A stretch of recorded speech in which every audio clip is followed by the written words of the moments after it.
gritaré, gritaré.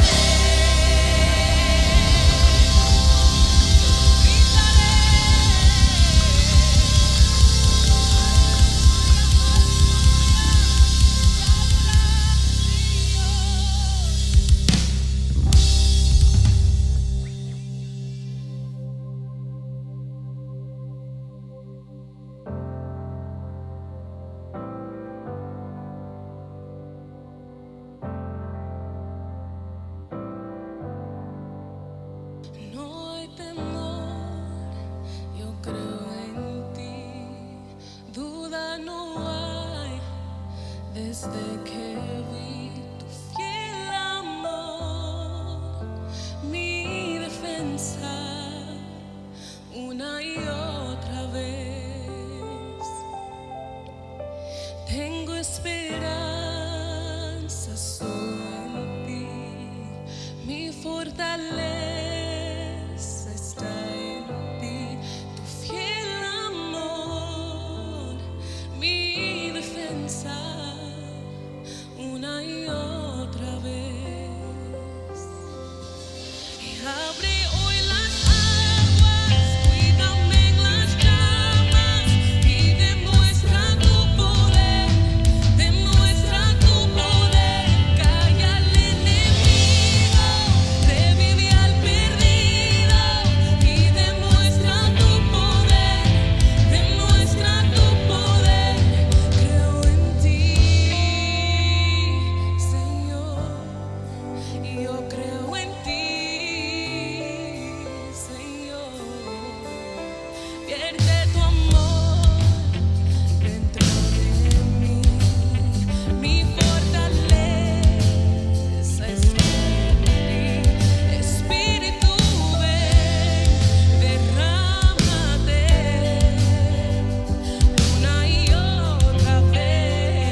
suficiente, nuestro Redentor y Rey. Jesús, muestra tus caminos y andaremos en tu luz, a la luz de tu verdad. Eres nuestra herencia, más que suficiente, nuestro Redentor y Rey. Jesús, muestra tus caminos y andaremos en tu luz, a la luz de tu verdad.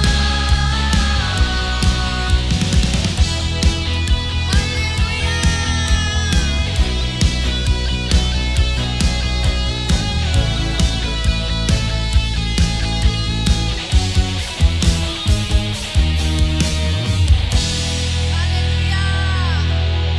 Adoramos tu nombre, Señor.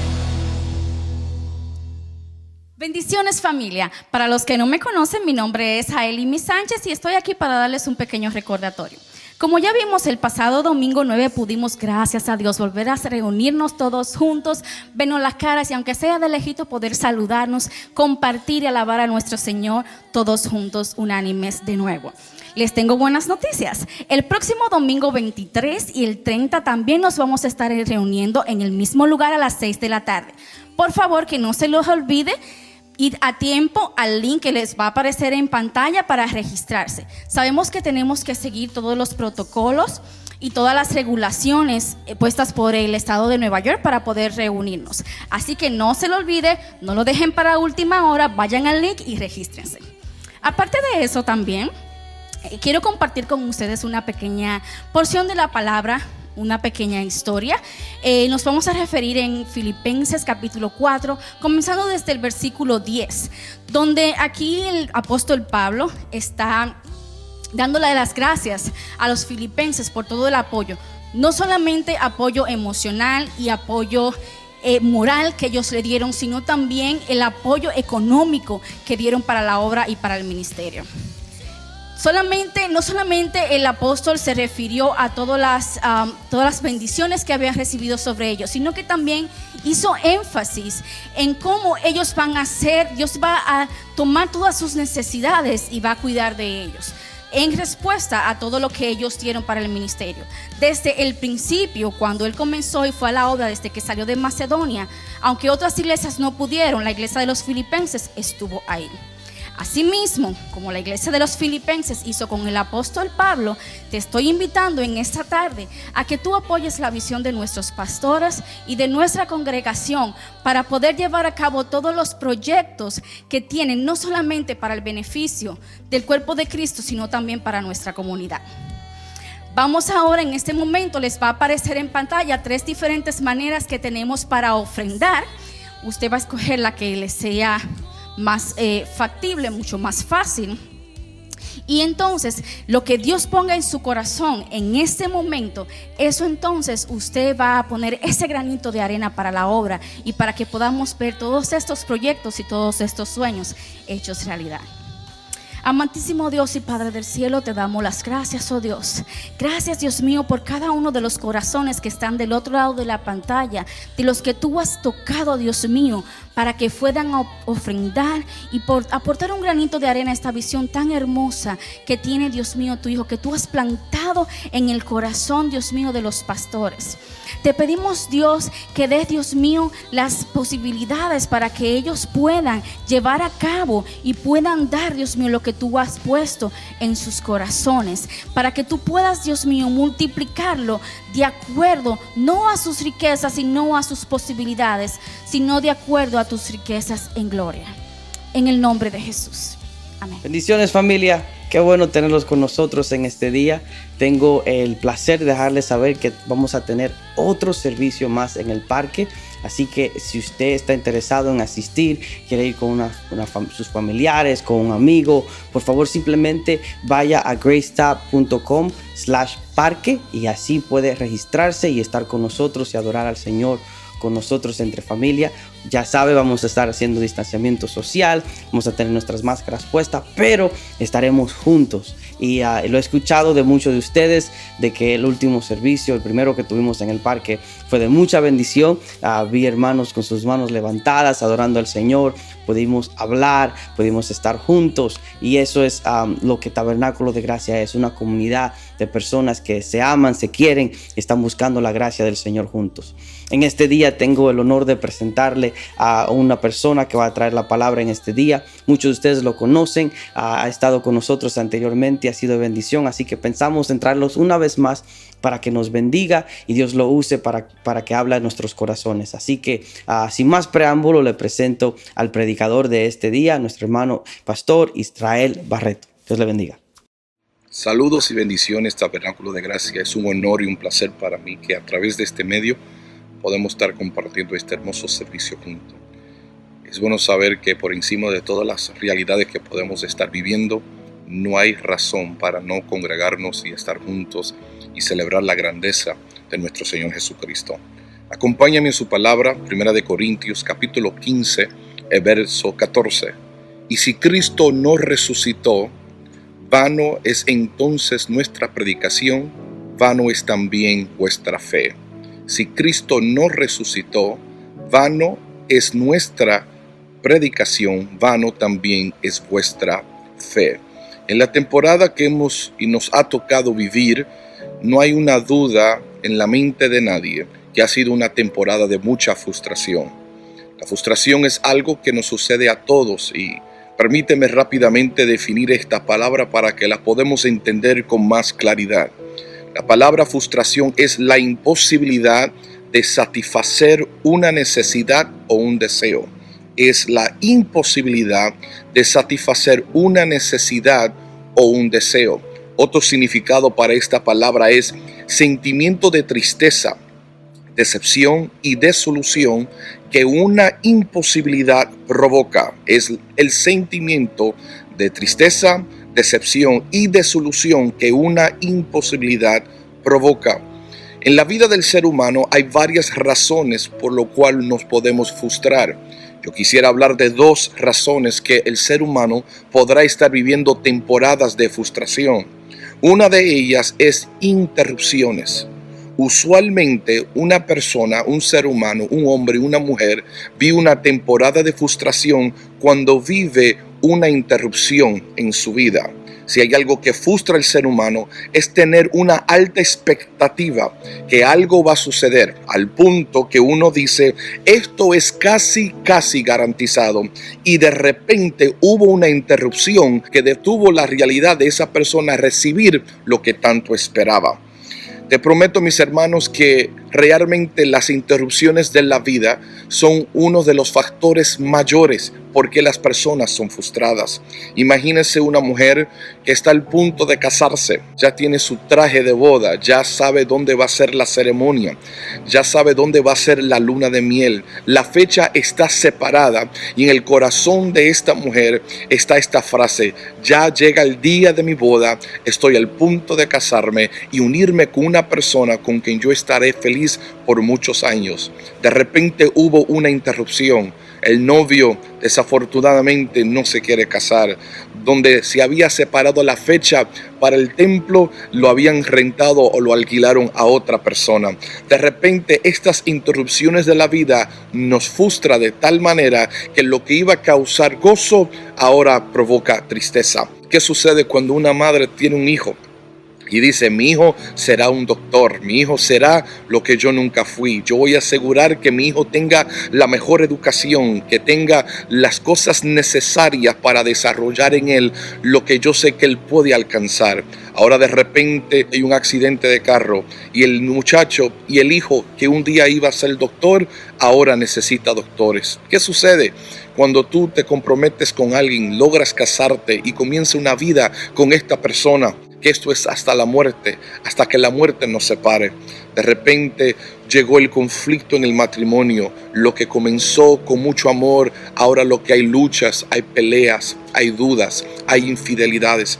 Y el matrimonio que se prometió estar junto hasta el fin del mundo, hasta el fin de sus días, ahora está al punto de un divorcio. Las interrupciones de la vida, desafortunadamente, son reales. Nosotros ahora mismo estamos viviendo una temporada que jamás habíamos esperado. Interrumpió todo, interrumpió los planes que teníamos, interrumpió las vacaciones que teníamos, interrumpió ideas, interrumpió la habilidad de abrir un nuevo negocio, interrumpió tantas cosas en nuestra vida. Pero una de las cosas que necesitamos comprender y declarar en esta tarde, que aunque estas realidades de la vida interrumpen la vida del ser humano, jamás podrá interrumpir la palabra de Dios sobre tu vida. Yo vengo a predicarle a una iglesia que quizás están viviendo cantidades de interrupciones. Hay varias personas que están escuchando esta palabra y cada cual tiene una historia que pueden testificar y declarar: pastor, yo también estoy viviendo una temporada de interrupción. Pero hay algo que debes de comprender y tener claro en este día. Todo el mundo en esta tierra puede ser interrumpido, pero el Rey de Reyes y Señor de Señores jamás será interrumpido. Cuando Lázaro fue interrumpido por una enfermedad que causó su muerte, no pudo detener el propósito de Dios sobre la vida de Lázaro, y al cuarto día lo había resucitado. Aunque la vida de una mujer después de 12 años interrumpido por un flujo de sangre pudo detener tantas cosas en su vida, cuando llegó Jesús al camino, ella recibió el milagro. Cuando llegó la interrupción de muerte sobre la vida de la hija de Jairo, y un padre que esperó tanto un milagro en su vida, en su casa, interrumpido por esta enfermedad, interrumpido por una muerte inesperada, Jesús llegó a esa casa y declaró: Talita cumi, niña, a ti te digo, levántate. Yo vengo a decirle a alguien, este día, no hay nada que podrá detener la palabra profética de Dios sobre tu vida. Muchas cosas pueden ser interrumpidas en esta tierra, pero el propósito de Dios jamás será interrumpido. Muchas cosas en esta tierra podrán llegar a su final, pero la palabra de Dios permanece para siempre. Todo pasará, mas su palabra es persistente. Todo en esta tierra tendrá una fecha de expiración, pero las promesas del Señor tienen una fecha de inicio y tiene una fecha donde se va a desarrollar sobre tu vida, donde tú abrazarás el propósito de Dios sobre tu casa. Dios no puede ser interrumpido. Si hay otra cosa que nos frustra, son falsas expectativas. Y yo quiero tomar mi tiempo explicando esta frase: falsas expectativas. ¿Qué es una falsa expectativa? Usualmente sucede en la vida del creyente cuando un creyente ve que Dios hace algo en la vida de otra persona sin entender en plenitud el contexto de por qué Dios hizo lo que hizo en la vida de esa persona. Lo voy a repetir porque esto es muy importante. Es ver lo que Dios ha hecho en otro y creer que Dios hará lo mismo en su vida sin entender en plenitud el contexto de por qué Dios hizo lo que hizo en la vida de otra persona. Lo hemos dicho muchas veces: Señor, si lo hiciste con él, lo vas a tener que hacer conmigo. Si prosperaste a fulano, me vas a tener que prosperar. Señor, si le diste a la casa a esta persona, me vas a tener que darme la casa también. Si prosperaste a fulano con un negocio, con finanzas inesperadas, algo que ellos tanto deseaban, y tú cumpliste su palabra en su vida, Señor, tú tienes que hacerlo en mi vida. Permíteme declarar en esta preciosa tarde: es un poco contraproducente creer que Dios va a hacer en tu vida lo que Dios hizo en la vida de otros sin entender lo que esa persona ha vivido, lo que ha pasado y qué está diseñado para su vida. ¿Por qué ellos lograron lo que han logrado? Tú tienes que entender esto en esta tarde, porque si tú comienzas a ver lo que Dios hace en la vida de otra persona y comienzas a compararte, ¿por qué él y yo no? ¿Por qué ella y yo no? Esto provocará en ti una frustración tan alta, mis hermanos, que realmente te alejará del propósito de Dios. No vas a orar con el mismo fervor, no vas a tener la fe que tenías antes. ¿Por qué? Porque te estás dejando llevar por lo que Dios está haciendo en la vida de otra persona y no lo que Dios ha diseñado sobre tu vida. Permítame leerte en la Escritura unos versos que quizás al leer estos versos te hace a ti creer que si Dios lo hizo en otro, lo hará conmigo. Permítame leerlo y explicarlo en su contexto. Mateo capítulo 20, el verso 8. Cuando llegó la noche, el señor de la viña dijo a su mayordomo: llama a los obreros y págales el jornal, comenzando desde los postreros hasta los primeros. Y al venir los que habían ido cerca de la hora 11, recibieron cada uno un denario. Al venir también los primeros, pensaron que habían de recibir más, pero también ellos recibieron cada uno un denario. Y al recibirlo murmuraban contra el padre de la familia, diciendo: estos postreros han trabajado una sola hora, y los has hecho iguales a nosotros, que hemos soportado la carga y el calor del día. Diciendo: estos postreros han trabajado una sola noche, y los has hecho iguales a nosotros, que hemos soportado la carga y el calor del día. Conocemos la historia. Un hombre requiere una cantidad de trabajadores. Llegaron varios, unos llegaron primeros, otros llegaron postreros. Y cuando se acabó la obra de lo que habían hecho, al final, cuando llegó la hora de pagarle, todos fueron pagados de la misma manera, un denario. Quizás al leer esta historia tú pensarías: bueno, pastor, ¿ves? ¿No notas que ellos no trabajaron la misma cantidad de tiempo? No trabajaron las mismas horas, mas sin embargo recibieron la misma recompensa. Entonces yo tengo el derecho de publicar y declarar: si lo hizo con otro, lo tiene que hacer conmigo, aunque no he vivido la experiencia de otro, aunque no he pasado lo que otro ha pasado. Permíteme declarar en este día que esto no está hablando de cosas que reciben en la tierra. Esto no está hablando de una casa o un carro. De hecho, ni está hablando de finanzas literalmente. Esto está hablando de salvación. Esto está diciendo que aquel que lleva un año en el Evangelio recibirá la misma recompensa que aquel que lleva 20 años en el Evangelio. ¿Cuál es esa recompensa? Se llama la salvación.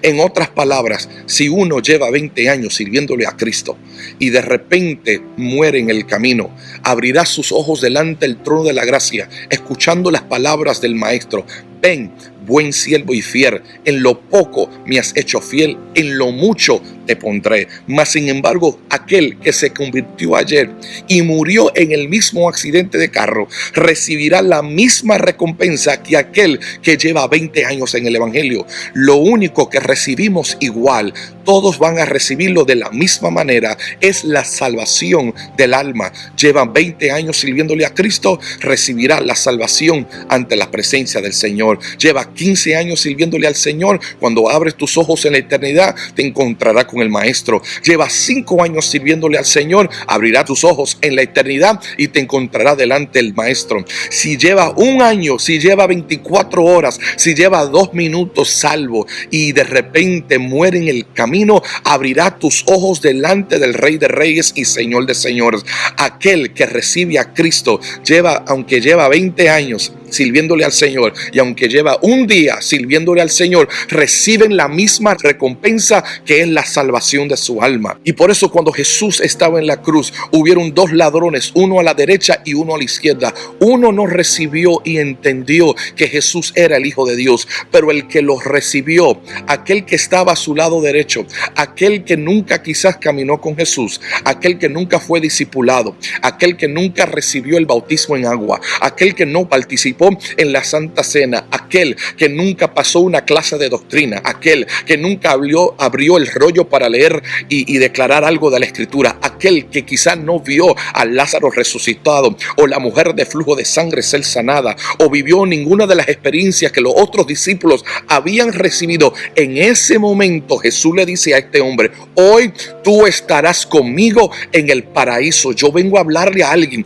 que todavía no ha abrazado la gracia de Jesucristo, que todavía no ha recibido a Jesucristo como su único y exclusivo Salvador, si hoy tú lo recibes como tu Salvador, ahora mismo recibirá el mismo pago que aquel que lleva 20 años sirviéndole a Cristo. Se llama la salvación del alma, se llama una eternidad con el Señor, se llama recibir la grandeza de la gracia de nuestro Señor Jesucristo. Eso es digno de celebrar en esta tarde. Por eso cuando leemos esta historia, no está hablando de casas, no está hablando de ministerios, no está hablando de finanzas, está hablando de la salvación del alma. Aquel que recibe a Cristo, sea hoy o sea 20 años atrás, recibirán el mismo pago, la salvación de su alma. Ahora note bien lo que dice Mateo capítulo 25, el verso 15. Dice la palabra del Señor: y a uno dio 5 talentos, y a otro 2, y a otro 1, y cada uno conforme a su capacidad. Y luego se fue lejos. El verso que hemos terminado de leer, el contexto es una parábola que dice Jesús. Habla de un señor que repartió talentos en la vida de 3 personas. A uno le dio 5 talentos, a otro 2 y a otro 1. Y el verso dice conforme a su capacidad. Los versos que leímos anteriormente, las personas, unos vinieron primero, otros postreros, y recibieron el mismo pago. Ese mismo pago es la salvación. Pero aquí dice que hubieron 3 hombres y recibieron diferentes cosas, recibieron diferentes cantidades de talentos de acuerdo a su capacidad. Esto aquí habla de dones. Esto aquí habla de ciertas tareas que Dios te da en la tierra. Esto habla de ciertas obras que tiene que desarrollar en esta tierra. Uno tiene que desarrollar un negocio, otro simplemente tiene que desarrollar una empresa, otro quizás simplemente va a ser pastor, otro tendrá el ministerio apostólico, otro tendrá el ministerio de simplemente enseñar, pero cada cual recibió de acuerdo a qué, a su capacidad. El Espíritu Santo es aquel que está encargado de derramar dones y depositar dones en la vida de las personas como Él ve, de acuerdo a la gracia que se le ha sido entregada. Entonces no todos reciben lo mismo, no todos reciben la misma capacidad, no todos reciben la misma cantidad. Es de acuerdo a nuestra capacidad. Y es aquí donde el Señor nos está dejando entender que si Dios le dio algo a otra persona, no necesariamente significa que Dios te lo va a dar a ti. Si Dios le dio una mansión a otra persona, no significa que a ti te va a dar una mansión. Si Dios le dio un Mercedes-Benz a otra persona, no significa que Dios te va a dar un Mercedes-Benz.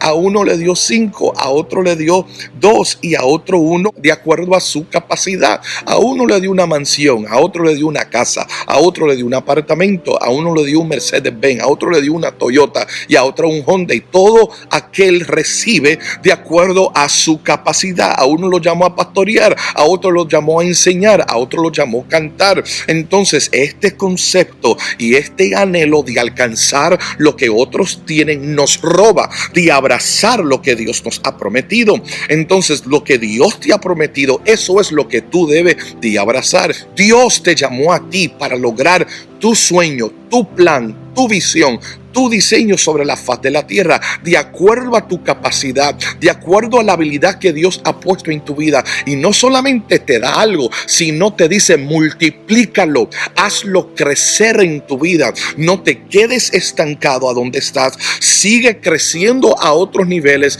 pero no con esta codicia espiritual, diciendo que si Dios se lo dio a él, me lo tiene que dar a mí. No, mis hermanos, Dios te va a dar de acuerdo al diseño tuyo y de acuerdo a la capacidad tuya, y eso tú lo vas a multiplicar y con eso tú le das gloria al Señor. Y ahora no te vas a frustrar porque Dios bendijo a otro con algo y no te bendijo a ti con lo mismo. Tú vas a celebrar tu casa, tú vas a celebrar tu apartamento, tú vas a abrazar tu Toyota, tú vas a abrazar el negocio donde Dios te ha permitido trabajar. Tú vas a abrazar todo lo que Dios ha depositado en tu vida. Te vas a alegrar por lo que Dios ha hecho en tu casa, sobre tu familia, sobre tus hijos. Y con eso tú le vas a dar gloria al Rey de Reyes y Señor de Señores.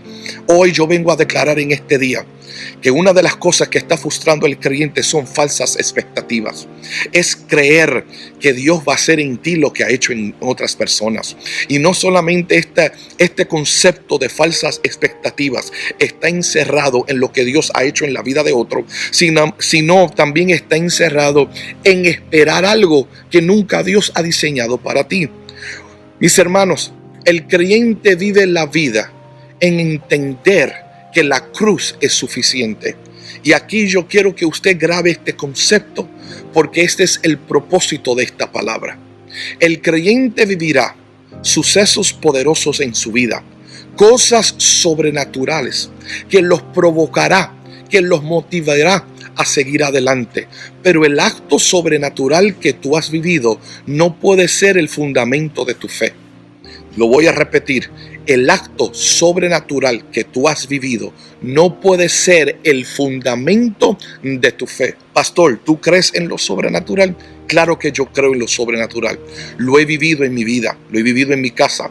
Yo sé lo que ver mi hijo enfermo con una apendicitis, con una fiebre de 103. Ver un tubo por nariz, otro tubo por su espalda, extrayendo un líquido negro de su cuerpo. Yo sé lo que orar y clamar y decir: Señor, ¿cuándo llegará el milagro de mi hijo? ¿Cuándo voy a ver la restauración de mi hijo? Y después de tiempo de oración, ver mi hijo completamente recuperado. Yo creo en lo sobrenatural. Claro que creo en lo sobrenatural. Estar en temporadas de escasez financiera, no tener comida en la nevera, abrirla y decir: aquí no hay nada, no tener los recursos para pagar mi renta, para pagar mi vehículo, y ver a alguien llegar a mi casa y suplir nuestra necesidad. Claro que yo creo en lo sobrenatural. He visto paralíticos levantarse, ciego ver, mudos hablar, sordos escuchar. He visto gente perdida en el pecado, llena de adicciones, ser completamente transformada y ver la gracia poderosa de Dios sobre su vida. Ser predicadores elocuentes que han viajado el mundo proclamando la grandeza de nuestro Señor Jesucristo. Claro que yo creo en lo sobrenatural, pero esas cosas que yo he visto no pueden ser el fundamento de vuestra fe. Eso no es lo que me sostiene. El milagro de mi hijo, las finanzas esperadas, la transformación de vidas no es lo que me mantiene firme, no es lo que funda, no es lo que sostiene mi fe. Mi fe no es sostenida por las grandezas que yo he visto, porque si son sostenidas por esas cosas, el día que no lo veo, me frustro. El día que no veo el milagro, me alejo de Dios. El día que no llega la provisión financiera bajo mis manos, el día que no veo el cambio en la vida de fulano, creo que ya Dios no existe. Por eso cuando vemos la realidad que estamos viviendo y prendemos la televisión y vemos la pandemia que hemos vivido, y hace unos días mientras grabo este mensaje vimos lo que sucedió en Líbano, esa destrucción. ¿Cuánto de nosotros podemos decir 2020 es el año más horrible de la historia? Nos ha interrumpido este año. Yo tenía expectativas que este año iba a ser el mejor y he visto que son falsas expectativas. Mi vida ha sido interrumpida. No tengo el anhelo de seguir adelante. No tengo el gozo. Predicador está hablando de mí. Yo estoy frustrado y yo vengo a declarar que la única manera que esa frustración va a soltar tu cuerpo es entender que los actos milagrosos de la vida, las experiencias sobrenaturales que has vivido, no puede ser el fundamento de tu fe. El factor determinante de un creyente no puede estar fundado en lo que han visto, aunque ha sido glorioso. Y yo no estoy subestimando lo que Dios ha hecho en tu vida. Dios ha sido grande, Dios ha sido fiel, pero el fundamento de tu fe no se sostiene en actos milagrosos que tú has visto. Tu fe se sostiene en algo que se llama la cruz de Cristo. Yo vengo a declararlo otra vez en tu vida, y si no te estás emocionando, estoy predicando a la congregación equivocada. Te estoy diciendo, el fundamento de vuestra fe no fue lo que Moisés vio cuando partió el mar en dos, no fue lo que Elías vio cuando el fuego descendió del cielo, no es lo que los discípulos vieron cuando Jesús caminó por encima de las aguas, no fue lo que vio la mujer de flujo de sangre cuando el flujo se detuvo. el acto más poderoso de la vida del creyente se llama la cruz de Cristo. Por eso yo vengo a predicarle a una iglesia y proclamar en este día: volvemos al evangelio de la cruz. Volvemos a decir: el fundamento de Tabernáculo de Gracia no es los milagros que hemos visto en estos últimos años, es declarar que Cristo murió y resucitó al tercer día y está a la diestra del Padre. Alguien grite, por favor: la cruz es suficiente. Cuando llegan las pandemias de la vida, la cruz es suficiente. Cuando hay explosiones como lo que hemos visto en Líbano, la cruz es suficiente. Cuando vivimos temporadas de interrupción y nuestras expectativas terminaron a verse como falsas, la cruz es suficiente. Hay gente que te están preguntando: ¿dónde está Dios en todo esto? ¿Dónde está la cura de esta enfermedad? ¿Viste lo que sucedió? Esto va a armar en peor. Huracanes, terremotos, explosiones, enfermedades. Gente fieles ya no son fieles. Gente que tenían fe ya no tienen fe. Yo vengo a decirle que mi fe no está fundada en los milagros que yo he visto. Mi fe no está fundada en las cosas gloriosas que han pasado. Gloria a Dios que sucedieron. Y gloria a Dios porque van a suceder otra vez. Pero yo vengo a declarar a un pueblo y a los que me están escuchando: la cruz es suficiente. Ahí en la sala de tu casa, ahí en ese edificio, ahí en esa iglesia, donde quiera que está escuchando este mensaje, levante tus manos arriba y comienza a declarar: la cruz es suficiente. Cuando no llega el milagro creativo, la cruz es suficiente. Cuando no llega la finanza que tú esperabas, la cruz es suficiente. Cuando te cortan las horas del trabajo, grite: la cruz es suficiente. Cuando el presidente no sabe qué hacer y Fauci no encuentra la cura y Hydrochloroquine no está trabajando, la cruz sigue trabajando en la vida del creyente. Yo necesito que te emociones en este día. Tenemos que volver a predicar el evangelio de la cruz. Los 39 azotes fueron suficientes. La corona de espina sobre la cabeza del maestro es suficiente. La cruz en su espalda es suficiente. Clavos en sus manos y en sus pies, eso es lo que es suficiente. Cuando no veo el remedio, cuando yo no veo la salida, cuando yo no siento la esperanza, cuando ni mis pelos se me paran y tengo las ganas de cantar ni levantar la mano, voy a gritar donde quiera que yo esté: la cruz es suficiente. La cruz es el fundamento de mi fe. Primera de Corintios capítulo 15 verso 14. Y si Cristo no resucitó, vana entonces es nuestra predicación, vana también es vuestra fe. ¿Por qué seguimos predicando? Porque la cruz es suficiente. ¿Por qué seguimos cantando? Porque la cruz es suficiente. ¿Por qué nos seguimos congregando? Porque la cruz es suficiente. ¿Por qué seguimos dando de nuestras finanzas? Seguimos ofrendando, seguimos invirtiendo tiempo en esto que llamamos iglesia. Porque la cruz es suficiente. Tabernáculo, escúcheme. Hay razón para estar frustrado. Hay razón para estar llorando. Hay razón para estar dudando. Pero iglesia, amada iglesia que me escucha, la cruz tiene que ser lo fundamental en nuestra vida. La Biblia dice y nos habla de un hombre llamado Elías. Y este hombre vivió una temporada de gloria. Vio fuego descender del cielo, consumir a profetas que estaban alejados del Señor. Vio como el pueblo gritó: Jehová es el Dios, Jehová es el Dios. En la mente de este hombre llamado Elías habían ciertas expectativas. Él pensó que con este acto milagroso el gobierno iba a cambiar. Acab iba a correr a los pies de Dios. Jezabel se iba a arrepentir de adorar a otros dioses. Y corporalmente el cuerpo iba a regresar. El pueblo iba a regresar a Dios. Conocemos la historia. La escritura dice que Jezabel se levantó y dijo: mañana a estas horas haré a Elías como él ha hecho a estos profetas. El hombre corre a una cueva. Y cuando corre a una cueva se encuentra con algo muy impactante. Primera de Reyes capítulo 19 verso 11 dice: y Dios hablando, y él le dijo: sal fuera y ponte en el monte delante de Jehová. Y he aquí que Jehová pasaba y un grande y poderoso viento que rompía los montes y quebrantaba las peñas delante de Jehová, pero Jehová no estaba en el viento. Y tras el viento un terremoto, pero Jehová no estaba en el terremoto. Y tras el terremoto un fuego, pero Jehová no estaba en el fuego. Y tras el fuego un cible, apacible y delicado. Cada vez que leemos estos versos, llevo años en iglesia, toda mi vida, y cada vez que se predicaba de esto, se traducía como que Dios no siempre se mueve en fuego, que Dios no siempre se mueve como viento, que Dios no siempre se mueve como terremoto, sino que también Dios habla suave a nuestro corazón.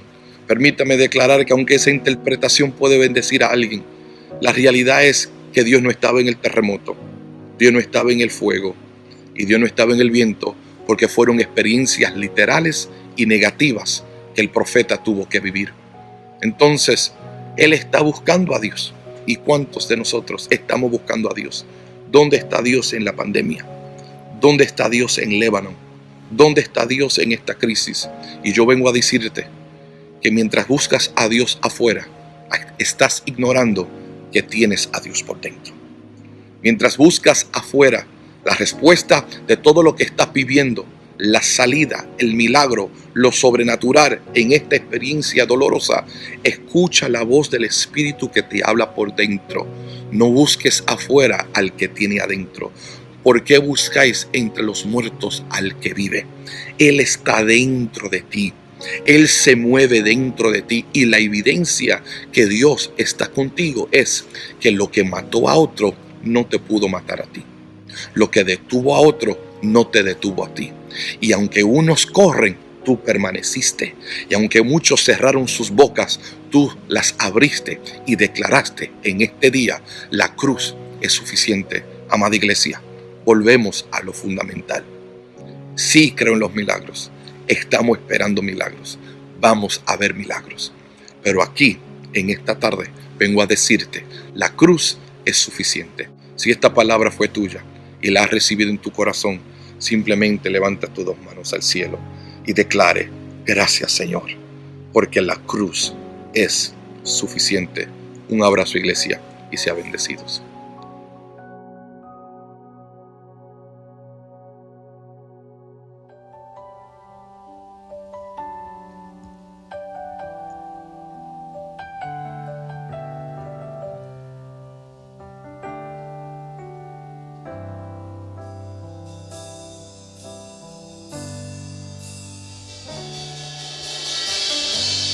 Vengo a ti, Señor.